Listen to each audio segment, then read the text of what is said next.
ہیں. ایک بار نبی پاک صلی اللہ تعالی علیہ وسلم کہیں آرام کر رہے تھے. ایک دشمن غیر مسلم معاذ اللہ نبی پاک پر معاذ اللہ قاتلانہ حملہ کرنے کے لیے تلوار لے کر آ گیا.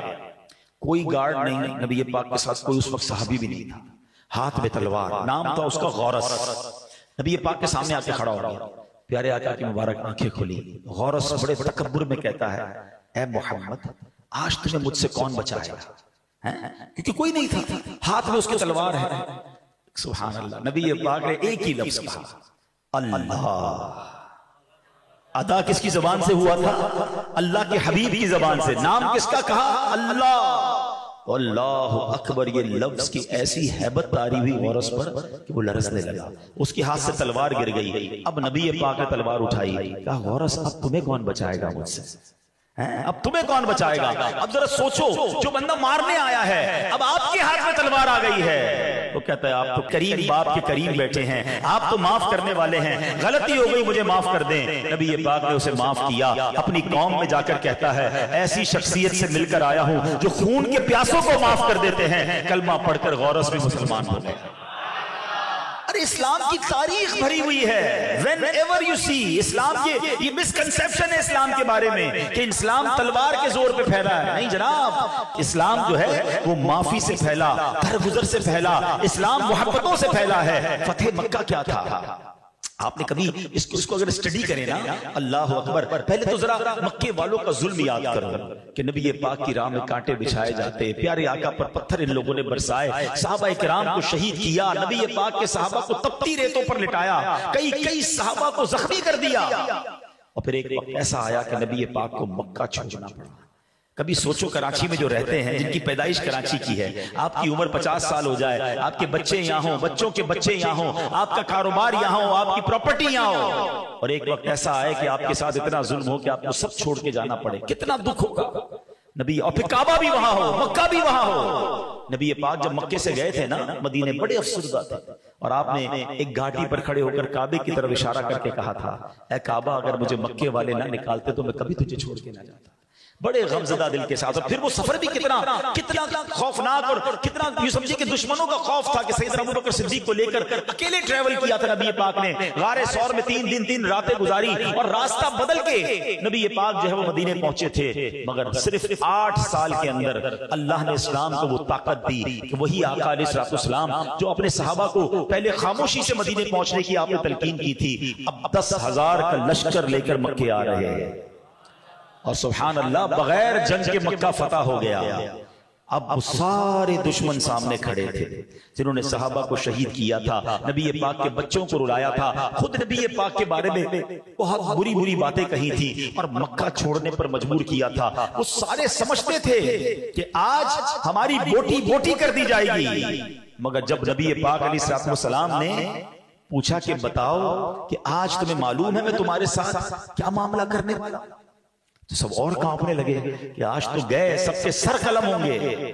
مگر بڑے لرزتے ہوئے ان مکے والوں نے کہا تھا, ہم آپ تو بڑے کرم والے ہیں, آپ تو بڑے کریم ہیں, آپ تو معاف کرنے والے ہیں. نبی پاک نے جواب دیا, آقا نے فرمایا, لا تثریب علیکم اليوم فاذهبوا انتم الطلقاء, آج تم پر کوئی الزام نہیں, جاؤ تم سارے کے سارے آزاد ہو. عام معافی دے دی. اچھا یہاں تک واقعہ سب نے سنا ہے. اس واقعے کے بعد ٹرن آؤٹ کیا ہوا, ریزلٹ کیا آیا, ذرا سمجھیے گا. لاجیکلی ایک بات سمجھانا چاہتا ہوں. مکہ فتح ہوا ہے 8 ہجری میں, ٹھیک ہے. کتنے مسلمان تھے؟ 10,000 مسلمان مدینے سے لشکر کے طور پر آئے تھے. کچھ عورتیں مدینے میں ہوں گی, وہاں بھی 10,000 آپ کاؤنٹ کر لو. تو all together in all around the world 20-25 ہزار سے زیادہ مسلمان نہیں ہیں. مگر ادھر معافی کا اعلان ہوا, وہ زارو کتار رونے لگے. ان کو خیال ہی نہیں تھا کہ ہم معاف کیے جائیں گے. ہم نے تو ان کے بچوں کو, ان کے صحابہ کو شہید کیا, ہم نے ان کی عورتوں کے ساتھ بدتمیزی کی, ہم نے ان کے ساتھ بڑا ظلم کیا, ان کی پراپرٹی پر قبضہ کر لیا, یہ آج ہمیں کیسے چھوڑیں گے. مگر جب نبی پاک نے معاف کیا نا تو اہل مکہ زاروں کتار رونے لگے, اور ہزاروں کی تعداد میں لوگ کلمہ پڑھ کر مسلمان ہو گئے. اچھا اس کا رزلٹ کیا ہے؟ حجت الوداع کب ہوا ہے؟ دیکھو میں آپ کو چلے چھوٹی سی اسلام کی ہسٹری سمجھو، اسلام کس گریجولی انداز سے آگے بڑھا ہے۔ اسلام جب نبی پاک علیہ السلام مکے سے مدینے گئے نا، تقریباً 70-80 صحابہ ہجرت کر کے گئے تھے۔ وہاں پہلے سے کچھ صحابہ موجود تھے۔ 2 ہجری میں غزوہ بدر ہوتا ہے۔ کتنے صحابہ تھے؟ سب کو بدر والوں کی تعداد یاد ہوگی، 313 یاد ہے نا؟ 2 ہجری ہجرت کر کے گئے، اور آفٹر 2 ایئرز اونلی، اور اس وقت نبی پاک نے بدر کے میدان میں ایک جملہ کہا تھا دعا کرتے ہوئے کہ یا اللہ اگر آج یہ مارے گئے تو تیرا نام لینے والا دنیا میں کوئی نہیں ہوگا۔ اس کا مطلب پوری دنیا میں 313 صحابہ بدر میں تھے، کچھ خواتین ہوں گی، آل ٹوگیدر موٹا حساب کر لو 600-700 لوگ دنیا میں مسلمان تھے۔ ہجری کون سی ہے؟ 2۔ 3 ہجری میں ہوتا ہے غزوہ احد، وہاں 700 مسلمان احد کے میدان میں ہیں۔ 300 سے تعداد کہاں پہنچی؟ 700 تک۔ پھر اس کے بعد آگے چلیں، 6 ہجری میں صلح حدیبیہ ہوتا ہے، جب مسلمان مدینے سے مکے عمرہ کرنے گئے تھے۔ 1400 کا نبی پاک لشکر لے کر آئے تھے۔ 700 سے تعداد کہاں پہنچی؟ 1400۔ کتنی سلو گروتھ ہے، سمجھ رہے ہو آپ؟ نبی پاک نے اعلان نبوت کب کیا ہے؟ 40 سال کی عمر میں۔ تھوڑا میرے ساتھ رہو نا تو سیکھ لو گے بات کو۔ کتنے سال کی عمر میں کیا؟ 40 سال کی عمر میں۔ مکے کب گئے تھے؟ 53 سال کی عمر میں۔ 13 سال کی تبلیغ کے بعد 70-80-100 مسلمان ہوئے۔ 2 ہجری اور ملا لیں، 13 اور 2 کتنے ہو گئے؟ 15 سال میں بدر ہوتا ہے۔ بدر میں کتنے تھے؟ 313۔ اب جناب آگے جا کے 6 ہجری میں ہو رہا ہے صلح حدیبیہ، کتنے ہو گئے؟ 1400۔ 6 اور 13 سال مکے والے، 19 سال کی تبلیغ ہے، اور مسلمان کتنے ہوئے؟ 1400۔ سمجھ رہے ہو تبلیغ کون کر رہا ہے؟ رب کے حبیب۔ کتنی تکلیفیں اٹھائیں۔ اور اب 8 ہجری میں، اچھا صلح حدیبیہ میرا موضوع نہیں ہے، ورنہ جنہوں نے پڑھا ہے وہ میرا جملہ پک کر لیں گے۔ آپ کو یاد ہوگا جب صلح حدیبیہ میں نبی پاک نے احرام اتارا تھا نا، تو کچھ صحابہ نے کہا تھا حضور یہ کیسی معاہدہ ہے، ہم بغیر عمرہ کیے جا رہے ہیں؟ تو آپ نے فرمایا تھا یہ فتح ہے، یہ فتح کی طرف اشارہ ہے۔ میرے آقا نے مستقبل کی پلاننگ بتائی تھی۔ 6 ہجری میں 1400 ہیں، 8 ہجری میں 10,000 کا لشکر لے کر آ رہا ہے، اور مکہ فتح ہو گیا within 2 years۔ پھر بھی میں اب جو بتانے جا رہا ہوں بات، وہ بڑی امیزنگ بات ہے، یہ آپ کو پتا ہونی چاہیے۔ 10,000 لوگ کب ہیں؟ 8 ہجری میں۔ اگین کیلکولیٹ کرتے ہیں، 13 سال مکے والے، 8 سال مدینے والے، کتنے ہو گئے؟ 21 سال۔ کتنے مسلمان ہوئے؟ 10,000۔ سمجھ رہے ہو نا بات؟ اب 9 ہجری میں حجت الوداع ہوتا ہے، عرفات کے میدان میں 1,24,000 صحابہ موجود ہیں۔ اذا جاء نصر اللہ والفتح ورأیت الناس يدخلون فی دین اللہ افواجا۔ رب نے قرآن میں اب نبی کو بشارت دے دی تھی، ایک وقت آئے گا کہ فوج در فوج لوگ مسلمان ہوں گے۔ یہ فتح مکہ کا رزلٹ تھا کہ نبی پاک نے بدلہ نہیں لیا، ان کے سر قلم نہیں کیے۔ اگر وہاں سر قلم کیے جاتے وہ مکے کے سارے لوگ دشمن بنتے، ان کی اولاد بدلہ لیتی، مسلمان جنگ میں لگے رہتے۔ آقا نے سب کو معاف کیا۔ 1 سال کے اندر 10,000 کا فگر جو ہے وہ 1,24,000 تک پہنچ گیا، اور اس کے بعد جو اسلام نے ٹیک آف کیا ہے، آج دنیا کا کون سا کونا ہے جہاں میرے آقا کا نام لینے والے نہیں، جہاں مسلمان نہیں؟ بتایا جاتا ہے 200 کروڑ مسلمان اس وقت دنیا میں موجود ہیں، اور اس وقت بھی دنیا میں سب سے تیزی سے پھیلنے والا اگر کوئی مذہب ہے، the most growing religion on earth، اللہ کی رحمت سے وہ ہمارا مذہب اسلام ہے۔ تو اسلام معافی سے پھیلا ہے، اسلام درگزر سے پھیلا ہے، اور آج وہی جاہلیت کی رسمیں ہمارے اندر آ گئی۔ میں معاف نہیں کروں گا، میں جناب کسی سے میں کیسے چھوڑ دوں، میں بتاؤں گا میں کون ہوں۔ واقعی یہ وہ غلطی کر رہے ہیں، ہم نبی پاک کو بھی ناراض کرتے ہیں، اللہ کو بھی ناراض کرتے ہیں کہ جب ہم بدلہ لینے کی بات کرتے ہیں، ہم دشمنی کی بات کرتے ہیں، ہم چھوٹی غلطی بھی کسی کی معاف نہیں کرتے۔ ہمارا ملازم غلطی کرے اس کو گالیاں نکالتے ہیں، اس کو برا بھلا کہتے ہیں، ارے وہ انسان ہے، ہو گئی غلطی، کبھی معاف بھی کر دیا کرو، ہر غلطی کی سزا نہیں ہوتی۔ بیوی سے غلطی ہو جائے اس کو گالیاں دیتے ہیں، بچوں سے غلطی ہو جائے بعض اوقات اس پر زیادتی کرتے ہیں۔ ایسا نہ کرو اے میرے پیارے اسلامی بھائیوں، اللہ معاف کرنے والا ہے اور معافی کو پسند کرتا ہے۔ ہم سب یہ چاہتے ہیں کہ اللہ ہم سب کو معاف کر دے، یہ چاہتے ہو نا؟ کبھی کیا دعا کرتے ہو؟ اے اللہ میری سارے گناہ معاف کر دے۔ تم نے کسی کو معاف کیا؟ یہ کیسی عجیب بات ہے کہ میں اللہ کے بندوں کو معاف کرنے کے لیے تیار نہیں ہوں، اور اللہ سے کہہ رہا ہوں یا اللہ تو مجھے معاف کر دے۔ ارے کبھی یہ تو سوچو کہ اللہ کی بارگاہ میں جواب کیا دو گے؟ مزہ یہ ہے کہ تم رب سے یوں دعا کرو کہ اے اللہ میں نے تیرے سارے بندوں کو معاف کر دیا، اے میرے مولا تو بھی مجھے معاف کر دے۔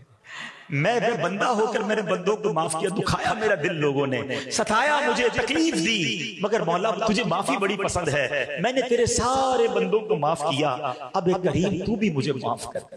یہ ریلیونٹ معافی بنتی ہے نا، مگر آج دلوں میں کدورتیں، دلوں میں دشمنیاں، اور اللہ سے معافی مانگ رہے ہیں۔ پلیز سوچو، ایک واقعہ آپ نے سنا ہوگا کہ یہ معافی کتنی رب کو پسند ہے پتہ ہے؟ ایک شخص تھا، اس کی بیوی نے ایک بار کھانے میں نمک بہت زیادہ ڈالا، ٹھیک ہے، اب جب نمک ڈالا تو اس کو تو بڑا غصہ آیا کہ یہی پلیٹ اٹھا کے اس کے منہ پہ ماروں۔ ہو سکتا ہے یہاں بھی ایسے شیر ببر بیٹھے ہوں گے، یہ کرتے رہتے ہوں گے، بیچاری نے کبھی کھانا نمک زیادہ ڈال دیا تو چائے ٹھنڈی لے آئی تو ٹھنڈا پانی نہیں لایا تو نکال کے گالی دے دی، اس کو برا بھلا کیا گیا۔ یار انسان سے شادی کی ہے، کمپیوٹر سے شادی کی، ہو جاتی ہے غلطی، وہ بھی انسان ہے۔ اچھا بعض اوقات ہم سمجھتے ہیں بھائی میرے منہ میں جو آیا میں نے بول دینا، مارکیٹ میں نقصان ہوا بیوی کی خیر نہیں، ارے اس میں اس کا کیا قصور ہے؟ تمہارا موڈ آف ہے تو جا کے اسی پہ غصہ اتارنا ہے۔ ایک بات یاد رکھنا، میں بڑی گہری بات کہنے جا رہا ہوں، شاید بہت سارے لوگوں کے لیے عجیب بات ہوگی، اور اللہ سلامت رکھے میرے پیر و مرشد کو، امیر اہل سنت کو، کیا تربیت فرماتے کہ دیکھا کرو ان کے مدنی مذاکرے مدنی چینل پر۔ ایک بار آپ نے مدنی مذاکرے میں فرمایا کہ اگر شوہر اپنی بیوی سے زیادتی کرتا ہے تو اس کو اپنی بیوی سے معافی مانگنی پڑے گی۔ باپ اپنے بیٹے سے اگر زیادتی کرتا ہے، بیٹے کو تو کہا جاتا ہے باپ کا حق مانو، اچھی بات ہے، مگر باپ کو بھی یہ اجازت نہیں ہے کہ وہ بیٹے پر ظلم کرے، اس کو بیٹے سے معافی مانگنی پڑے گی۔ اور آگے بڑھ کر فرمایا اگر پیر مرید سے زیادتی کرے گا تو پیر کو بھی مرید سے معافی مانگنی پڑے گی۔ حقوق العباد کا معاملہ نارمل نہیں ہے۔ اچھا اب عجیب سی بات لگ رہی کہ پیر مرید سے معافی مانگے، ہم نے دیکھا ہے امیر اہل سنت کو کہ اپنے مریدین سے کہہ رہے تھے بیٹا برا لگ گیا ہو تو معاف کر دینا، میں نے یہ کہہ دیا تھا، میں کیوں کرتے ہیں وہ ایسا؟ کیونکہ انہوں نے سیرت مصطفیٰ پڑھی ہے۔ ارے جب میرے آقا اپنے صحابہ سے کہتے ہیں کہ کسی کا حق آتا ہو تو مجھ سے لے لو، ایک صحابی تو کھڑے ہو گئے کہ حضور میرا ایک حق نکلتا ہے آپ پر۔ کیا حق نکلتا ہے؟ کہ حضور آپ صفیں درست کر رہے تھے، ایک چھڑی آپ نے میرے پیٹ پہ مار دی تھی، مجھے بدلہ چاہیے۔ نبی پاک نے فرمایا آؤ اپنا بدلہ لے لو، میں حاضر ہوں۔ سارے صحابہ حیران، یہ کیسی باتیں کر رہا ہے، نبی پاک سے بدلہ لے گا؟ اب وہ صحابی کہتے ہیں حضور ایسے نہیں، جب آپ نے میرے پیٹ میں چھڑی لگائی تھی نا، میرا کرتا نہیں تھا، میرا پیٹ ننگا تھا، آپ کرتا اوپر کیجئے۔ اللہ کے حبیب نے کرتا اوپر کیا، لوگوں کی چیخیں نکل گئیں کہ یہ کیا کرنے جا رہا ہے، مگر وہ صحابی بھی کمال کے تھے، دوڑتے ہوئے گئے اور نبی پاک سے لپٹ گئے۔ کہتے ہیں حضور مسئلہ یہ بدلہ نہیں لینا تھا، جنگ ہونے والی ہے، غزوہ شروع ہونے والا ہے، کیا پتا میرے مقدر میں شہادت ہو، میں چاہتا ہوں مرنے سے پہلے میرا جسم آپ کے جسم سے ٹچ ہو جائے۔ مگر نبی پاک کی کیا عادت کہ حق نکلتا ہے تو لے لو، یہاں سلو ہو جائے وہاں مارے جائیں گے، مگر ادھر تو کسی کو فکر ہی نہیں، لڑنے جھگڑنے کے لیے تیار ہیں، دشمنیاں پال کے رکھی۔ تو میں واقعہ سنا رہا تھا کہ اس بندے کی بیوی نے کھانے میں نمک زیادہ ڈالا، بڑا غصہ کہ ابھی بدلتا ہوں بدلہ، مگر بدلہ پھر سوچنے لگا یار میں ایک غلطی میری بیوی نے کی ہے، مجھے غصہ آ رہا ہے، بدلہ لینے کو جی چاہ رہا ہے، میں تو صبح سے شام تک اپنے رب کی کتنی نافرمانیاں کرتا ہوں، اگر میرے رب نے میری پکڑ کرنی شروع کی تو میرا کیا بنے گا؟ کہتا میں نے کچھ نہیں کہا، چپ چاپ میں نے کھانا کھا لیا، چھوڑ دیا بیوی کو۔ مرنے کے بعد مجھے بتایا گیا کہ اس دن جو تو نے بندہ ہو کر میری بندی کو معاف کیا تھا، میں تو سب سے بڑا معاف کرنے والا ہوں، جا میں نے تیرے سارے گناہوں کو معاف کر دیا۔ یہ ہے معافی، یہ ہے درگزر، اور یہ ہے نبی پاک کا طریقہ۔ میں اصل میں چاہتا یہ ہوں، جو میں کوشش کر رہا ہوں جہاں بھی ہم بیان کر رہے ہیں، یہ میسج لے کے چل رہے ہیں کہ یار میلاد تو ہم ہر سال مناتے ہیں، مگر میلاد کے اس مہینے کے بعد میرے اندر فرق کیا آتا ہے؟ میں جیسا میلاد سے پہلے ویسا ہی میلاد کے بعد، تو میں نے کیا لیا اس رحمت کی بارش سے؟ بارش تو برسی مگر میرا دامن تو خالی رہا۔ اگر میں پہلے ہی لڑائی جھگڑے والا، میلاد کے بعد بھی لڑائی جھگڑے والا، پہلے بھی بے نمازی بعد میں بھی بے نمازی، پہلے بھی بد اخلاق اب بھی بد اخلاق، میلاد کے مہینے سے پہلے بھی حرام کمانے والا، میلاد کا مہینہ گزارا، میلاد بھی منایا، پرچم بھی لگائے، لائٹیں بھی لگائیں، لنگر بھی کھایا، پھر حرام کمانے والا، تو کیا امپلیمنٹ ہوا میری ذات پہ؟ مجھے میلاد نے کیا دیا؟ اس کا مطلب میں نے دل کا دروازہ کھولا نہیں ہے، ورنہ میلاد کے اجتماع میں تو بڑی برکت ہوتی ہے۔ پلیز کم از کم یار ربیع الاول کے مہینے میں نبی پاک کی ایک ادا تو سیکھ لو کہ یار یہ والی اب بس میری لائف میں آج کے بعد میں اس کو شامل کر لیتا ہوں۔ آپ کو کوئی کہے یار تم تو بہت غصے ہوتے تھے، بات بات پہ لڑتے تھے، تم بڑے نرم ہو گئے ہو، تو آپ کہیں یار آقا کا میلاد آیا ہے، میرے آقا معاف کرنے والے تھے، میں بھی معاف کرنے والا بن گیا۔ یار تم فجر بھی پڑھنے لگ گئے، ساری نمازیں پڑھنے لگ گئے. تو آپ جواب دیں کہ بس نبی پاک کا میلاد آیا اور آقا نے فرمایا جعلت قرۃ عینی فی الصلاۃ، نماز میں میری آنکھوں کی ٹھنڈک ہے. نبی پاک کا برتھ ڈے تھا، گفٹ بھی تو دینا تھا نا، میں نے آقا کو نماز کا تحفہ دیا، میں 5 وقت کا نمازی بن گیا. تو میلاد کا ایسنس ملے گا نا، تو اس کی برکتیں ملیں گی. تو مزہ ہے کہ یار ہم میلاد کرتے تو ہمارے اندر فرق آتا ہے. اتنی ساری نبی پاک کی سیرت سنتے ہیں، خود ویسے کے ویسے ہی رہتے ہیں. نہیں تو میرے پیارے اسلامی بھائی دیکھیں، یہ جو حقوق العباد ہے نا، یہ معاملہ زیادہ سینسٹیو ہے. دیکھیں ماشاءاللہ مجھے کافی سارے چہرے نظر آ رہے ہیں، نمازی بھی ہیں، چہرے پہ داڑھی بھی ہے، یا حاجی بھی ہوں گے، عمرہ کرنے والے بھی ہوں گے، صدقہ خیرات کرنے والے ہوں گے. بہت اچھی بات ہے، مگر یہ سارے کام پتہ ہے کیا ہے؟ یہ ہے حقوق اللہ. اب میرا اور اللہ کا معاملہ ہے. خدا نہ خواستہ اگر کوئی شخص 70 سال تک نماز نہ پڑھے نا، ایک بار سچی توبہ کر لے، اللہ قبول کر لے، اس کے سارے گناہ معاف فرما دے گا. لیکن بندوں سے جو معاملہ ہے نا، وہ زیادہ سینسٹیو ہے. کیونکہ اگر کسی کا دل دکھایا نا، کسی کے ساتھ زیادتی کی، تو جب تک بندہ معاف نہیں کرے گا، رب بھی معاف نہیں فرمائے گا. آپ سوچیے، ہم بعض اوقات نماز میں پنکچوئل ہوتے ہیں، حج بھی کر رہے ہوتے ہیں، روزے بھی رکھ رہے ہوتے ہیں، لیکن لوگوں کے ساتھ برتاؤ ٹھیک نہیں ہوتا، فیملی کے ساتھ برتاؤ ٹھیک نہیں ہوتا، کسی کے ساتھ نرمی سے بات نہیں کر رہے ہوتے. یہ نہ کرے. یہاں تو بندہ کہتا ہے جو کرنا ہے کر لے، میرے آگے کوئی نہیں بول سکتا، مجھ سے کون پیسے وصول کر سکتا ہے، جو تیرے سے ہو سکتا ہے کر لے. یہ جملے بولا نہ کرو. ہاں ٹھیک ہے، وہ غریب جو ہے نا کچھ کر نہیں سکتا، مگر ایک کام کر سکتا ہے کہ اللہ کو مدد کے لیے پکار سکتا ہے. اور ظالم کی گریبان پر مظلوم کا ہاتھ ہوتا ہے جب رب عز و جل اس سے انتقام لیتا ہے. میں پنجاب میں پچھلے دنوں گیا، ایک جملہ سنا، مجھے تو کپ کپی آ گئی. پنجابی لوگ ایک بڑا پیارا جملہ کہتے ہیں مضبوط آدمی سے نہ ڈرو، ماڑے آدمی سے ڈرو. مطلب ماڑا کہتے ہیں کمزور کو. تو میں حیران، میں نے کہا اس کا کیا مطلب؟ کہتے ہیں ماڑا جب ہاتھ اٹھاتا ہے نا، جب فریاد کرتا ہے نا، تو وہ عرش تک جاتی ہے. جب کوئی کسی کمزور کو دباتا ہے نا، تو پھر اس کے ساتھ رب کی طاقت اور رب کی قدرت ہوتی ہے. تو یہ نہ کہو کسی کو کہ تم میرا کچھ نہیں کر سکتے، وہ بہت کچھ کر سکتا ہے. زندگی میں ایک فارمولہ یاد رکھنا، دعائیں لینا، ہائے مت لینا.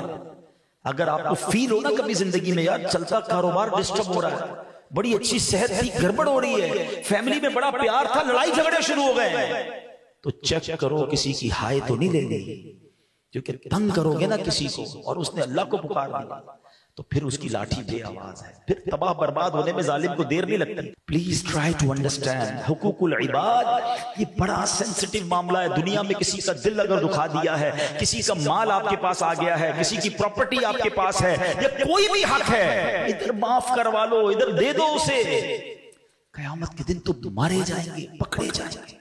تو آج میں نے نبی پاک کی جو معافی اور درگزر کے آپ کو واقعات سنائے، اے میلاد منانے والوں، اپنی ذات میں معافی اور درگزر لے آؤ. پھر دیکھو جب آپ بندوں کو معاف کرنے لگو گے نا، بندوں کو معاف کر کے پھر رب سے کہو گے نا کہ یا اللہ میں نے بندہ ہو کر تیرے بندوں کو معاف کر دیا، اے میرے کریم تو بھی مجھے معاف کر دے. پھر وہ رب کریم بھی ہمیں معاف فرمائے گا.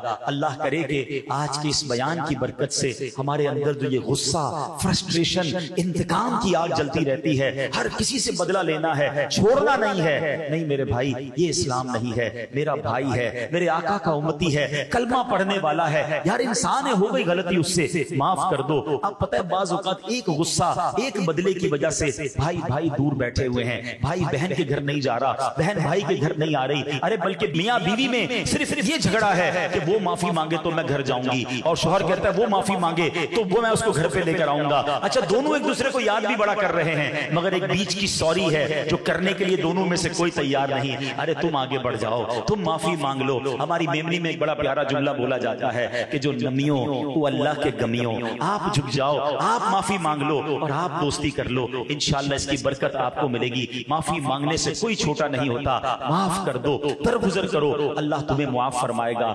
الحمدللہ ایسی پیاری باتیں دعوت اسلامی کے ماحول میں سکھائی جاتی ہیں. آپ اس ماحول سے وابستہ رہیں اور مدنی چینل اگر دیکھتے رہیں گے تو اس طرح کے مزید پروگرام سنیں گے تو ہمارے اندر بھی انشاءاللہ فرق آنا شروع ہو جائے گا. دعوت اسلامی کا مرکز فیضان مدینہ پرانی سبزی منڈی کے پاس جیل چورنگی سے جو آگے جاتے ہیں، ہر جمعرات پروگرام ہوتا ہے، سیٹرڈے پروگرام ہوتا ہے. کبھی کبھی وقت نکال کر وہاں بھی آیا کریں. صلو علی الحبیب. میرے